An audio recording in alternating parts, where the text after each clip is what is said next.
изборниот ден овде на истокот поминува релативно мирно и дека единствените изборни инциденти мали се забележани токму овде во општина Кочани и дека полицијата ќе постапува соодветно и ќе поднесе соодветни пријави против прекршителите.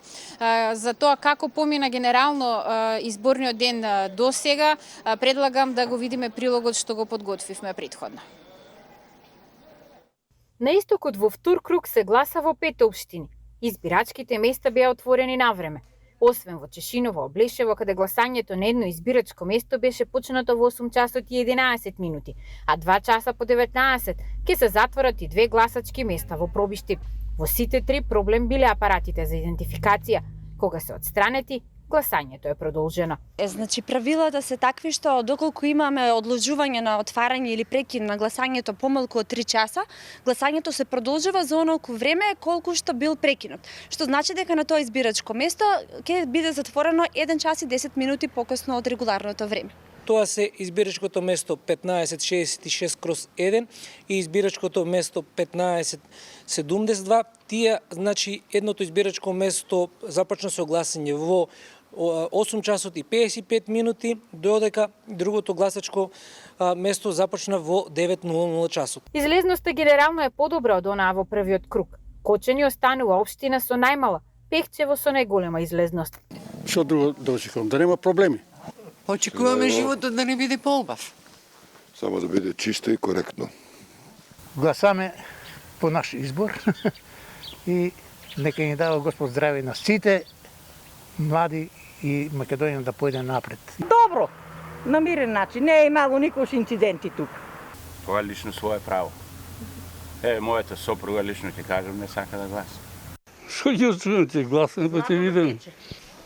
Па ти кажам баш право ништо не очекувам. Среќа, нека со среќа се, како ќе кажа, така никаде. Освен излезноста, поголеми и бројот на поднесени приговори на граѓани кои не се нашле на избирачкиот список.